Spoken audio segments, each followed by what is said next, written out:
Olá, galerinha do sexto ano. Vamos para a nossa aula de hoje. E o tema da nossa aula de história será Egito e Mesopotâmia. Hoje, especificamente, iremos falar sobre a civilização egípcia. Como vocês podem ver aí no livro de vocês, peguem um livro e acompanhem. Vocês podem abrir o livro aí na página 59. E vamos iniciar observando essa imagem que faz a abertura do capítulo número 4. Aí são as pirâmides do Egito. Esses famosos monumentos, eles serviam de túmulo para os grandes reis do Egito, que são chamados de faraós. Então veja bem, aí logo nesse capítulo 4 nós temos uma abertura onde vem falando um pouco sobre essas civilizações. Foram das primeiras civilizações após o processo de povoamento do continente, tá certo? E eles são marcados por questões religiosas muito fortes. Eram politeístas, na sua maioria. O que é isso? Politeísta. Acreditavam em vários deuses. E por isso que essas civilizações, tanto o Egito como a Mesopotâmia, eles vão apresentar construções que ainda hoje existem, certo? Ainda hoje essas construções existem nas regiões onde eles se localizavam anteriormente. Então essas civilizações, elas eram todas formadas em torno desses monumentos religiosos, cultuados aos seus deuses, tá certo? E aí, veja bem, nós temos aí agora, na próxima página, falando um pouco sobre os reis antigos, que eram os chamados faraós. Que o faraó, o nome, significa grande casa, para fazer referência ao palácio real onde eles moravam. Nesta página, ele vem falando um pouco sobre o faraó Amenófis, certo? Tutankhamon, que era filho de Amenófis. Então ele vem falando como ele chegou a isso, porque o pessoal, os reis do Egito, eles eram de maneira hereditária. Passava de pai para filho. Era uma questão de dinastia.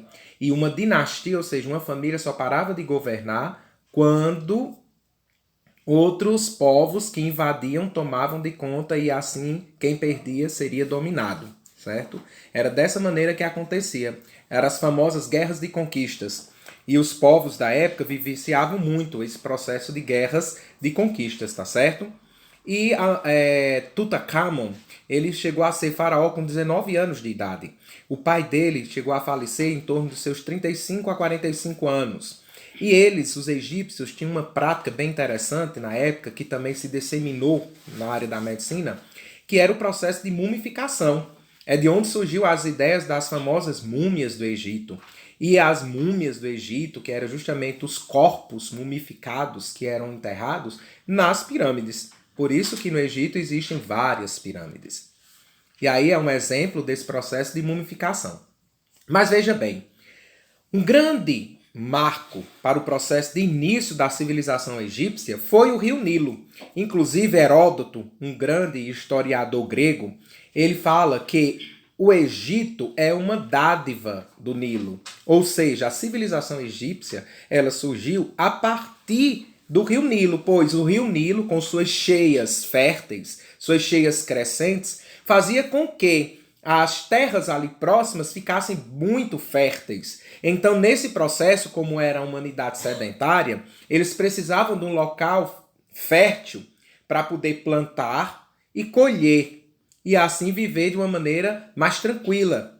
E foi dessa forma que a civilização egípcia começou a se desenvolver. Não só ela, como todas as civilizações que nós iremos estudar, todas elas partiram seu início de existência próximo a um rio, pois eles precisavam de terras férteis. E era justamente através das cheias desses rios, através justamente dos canais que eles acabavam criando para poder esses canais de irrigação chegarem mais distantes às terras onde não eram tão férteis, que eles foram crescendo e foram se tornando grandes impérios, grandes reinos, como nós estamos vendo. E aí veja bem, nós temos nesse mapa aí da página seguinte, nós temos aí essa parte destacada que forma uma lua crescente, a civilização chamada do Crescente Fértil. Essas civilizações do chamado Crescente Fértil vai tanto englobar a civilização egípcia, através do rio Nilo, como a civilização mesopotâmica, que a Mesopotâmia tem esse nome, que significa terra entre rios, que se localiza entre os rios Tigres e Eufrates. A partir daí também nós vamos ter outros povos, como os assírios, caldeus e sucessivamente. Certo? Então veja bem, é por isso que tem esse nome de terras do crescente fértil, porque era uma terra em que existiam vários rios e favorecia o processo de adubamento dessa terra, né? Então fazia um processo de fertilização natural, certo? E no Egito especificamente, ele antigamente era dividido em duas partes. Existia o Alto Egito e o Baixo Egito, tá certo? E aí veja bem, com o tempo, o Alto e o Baixo Egito se uniram para formar a civilização egípcia. E quem governava a civilização egípcia era o faraó. O faraó, ele era reconhecido como um deus vivo, um deus na terra. Então ele mandava tanto nas questões econômicas, sociais e religiosas também. Então era o faraó que era responsável por toda a governança territorial. Era uma monarquia. O que significa esse termo, monarquia? Mono significa um. Arquia, rei. Então, o governo de um só rei. Era muito interessante porque nós vamos ter civilizações que vai ser governado por uma diárquia. O que é diárquia? É um reino governado por dois reis. De dois. Árquia, rei. Dois reis. Mas na civilização egípcia, especificamente, nós temos a presença de uma monarquia. O governo de um só rei, que era o faraó. E era uma civilização teocrática, ou seja, acreditava em Deus. Mas não é o Deus que a gente acredita hoje. Eram os deuses da época, eles eram politeístas, lembrem disso. Acreditavam em vários deuses. Na página seguinte, nós temos aí como estava organizado a sociedade egípcia. Vejam que era numa forma piramidal, que a gente chama, aonde no topo estava a classe mais alta, os poderosos, os ricos da época. Nós temos acima de todos o faraó, que era o imperador maior, o Deus vivo. Abaixo dele nós vamos ter os nobres e altos funcionários, que era o pessoal que morava próximo ao faraó, morava também no palácio do faraó. Abaixo nós temos os sacerdotes, que eram responsáveis pelos templos religiosos, pelos cultos aos deuses que eles acreditavam. Nós temos abaixo os escribas. Quem eram os escribas? Eram aqueles funcionários responsáveis para escrever as leis e as comunicações da época. Porque muitas vezes o faraó não detinha o conhecimento da escrita. Era uma parcela pequena da população. Então esta parcela tinha esta importância na época, porque eram eles que escreviam os comandos, as leis e os ensinamentos passados pelos faraós. É tão interessante que nessa época, na época egípcia, existiram 3 tipos de escrita: a hieróglifa, a hierática e a demótica. A demótica era a escrita mais comum, era a escrita popular entre os povos. E a hieróglifa era a escrita mais oficial, era a escrita dos documentos egípcios. Tá certo? Nós temos abaixo os soldados, que eram responsáveis pela defesa territorial, que eram responsáveis também pelo processo de invasão de novas terras, como eu falei no início da aula. Nós temos aí um momento de guerras e conquistas. Então todo o império queria crescer, queria ampliar seus domínios. E a maneira que eles encontraram de ampliar seus domínios era justamente invadindo e dominando os povos de outras terras.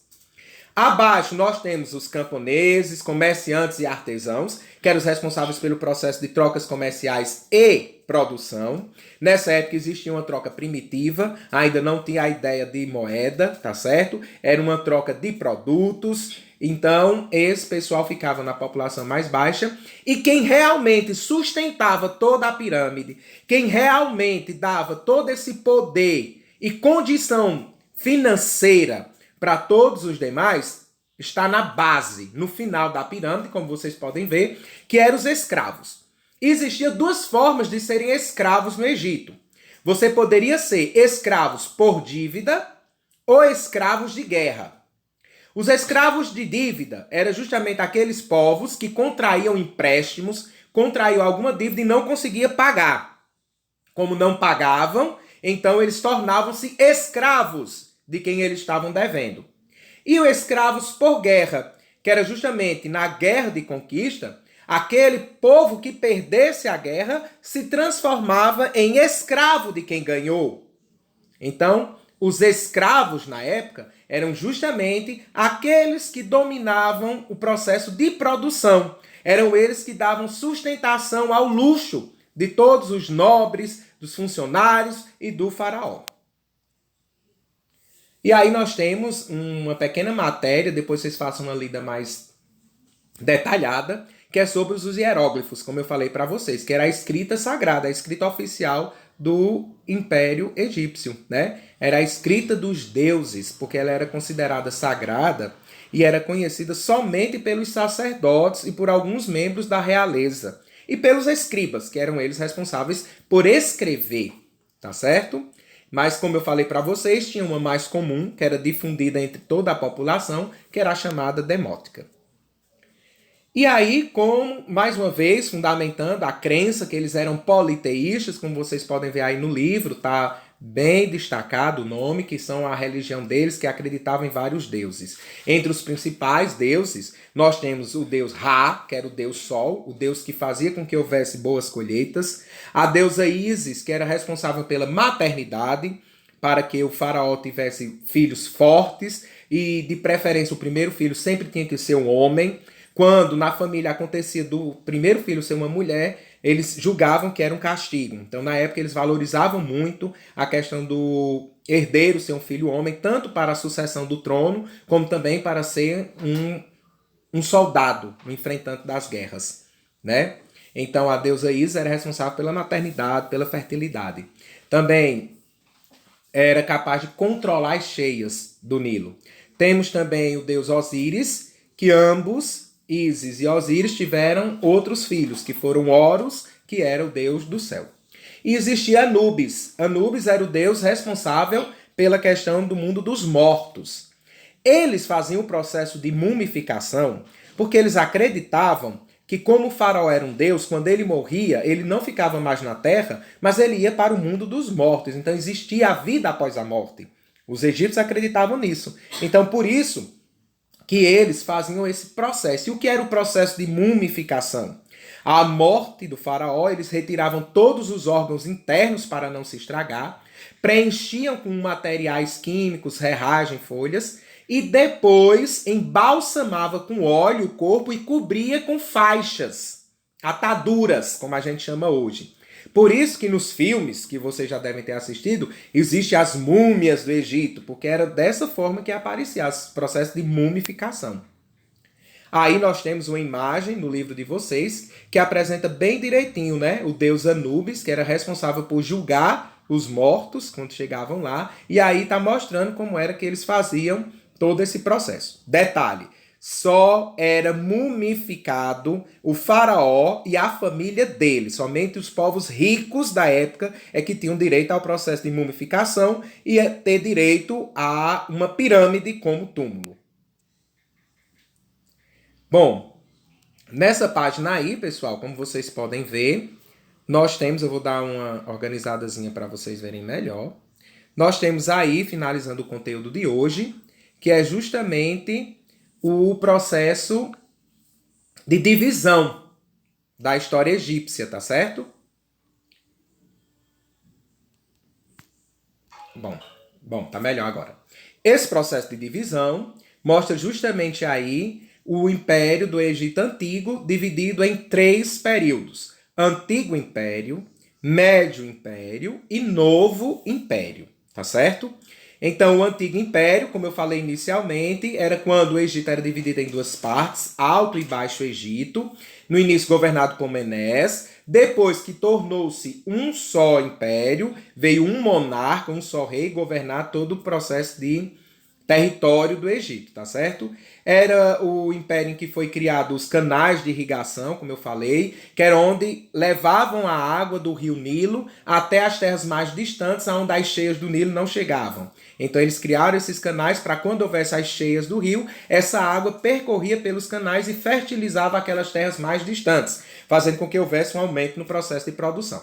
O Médio Império é marcado por rivalidades, por lutas de conquistas, povos que tentaram invadir o território egípcio, derrotas de egípcios, vitórias de egípcios. Então, o Médio Império foi marcado muito por esses conflitos. E o Novo Império, que é quando acontece justamente o fim da dinastia, o Egito consegue ter seu ápice e ao mesmo tempo sua derrocada, onde ele acaba não tendo o último faraó, no caso Tutankhamon, que morreu com 19 anos, ele pegou o Egito muito grande, não teve condição de administrar totalmente e acabou sendo invadido e perdendo seu poderio, tá certo? Então essa é a civilização egípcia, a nossa aula de hoje. E para a atividade, veja bem, vocês devem copiar as questões e responder. As questões que estão aí no livro, na página 72. Eu vou deixar aí anotado na nossa salinha, né,